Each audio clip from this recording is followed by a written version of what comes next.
I know some people are really skeptical of the coaching industry and buying coaching and also buying programs, buying marketing consulting, buying masterminds and those, networking groups, paid networking groups, and just courses, programs.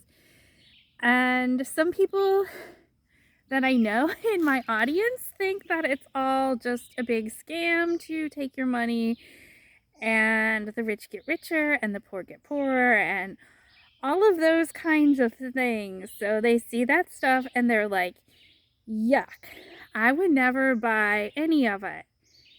And you could offer them a $7 a month, program, and they would still say it's too much. Like $7 a month is too much because they believe that paid membership groups are simply a waste of money. And the thing is, they're right. They're right because they don't have the belief that it works or that it makes any sense for them to buy. But in order to really understand beliefs and how we get the beliefs that we do have, I have a little story to tell about your favorite person. Everybody hates him, okay? I'm just kidding, my ex. So during the pandemic, I was in this house with him and my son, basically, because nobody was going anywhere. Nobody was doing anything. We were basically trapped in the house, the three of us. I mean, we could go out. I mean, we weren't actually forced to stay inside. And of course, there was the internet where we got our news, but you know what the news was like around that time. There were a lot of conspiracy theories and protests and just weird stuff.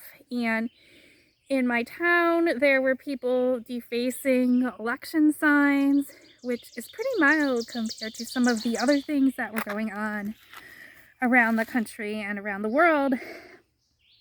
But, there was always a question of who could you really trust? Who could you really rely on to tell you the truth about what was going on? Okay, so we had an internet connection and we had this outside news or whatever. And then, sometimes we would see, like, when we were out walking or picking up food or whatever, we would see people walking around, but there really wasn't the kind of interaction. My son was in kindergarten, and then he was, off from school, and, we didn't have the same kind of contact with other people that we normally would. And my ex started getting these really strange ideas, okay?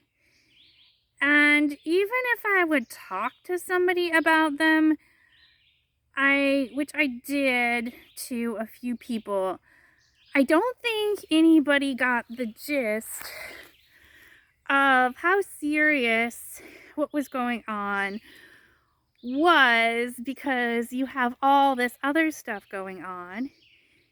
People have their own problems, and this guy was getting really paranoid, and he thought that people were coming to the house, and they weren't. And he had the laptop filming out the window. It wasn't like an actual security camera set up, but he was using it as that. And I watched those videos.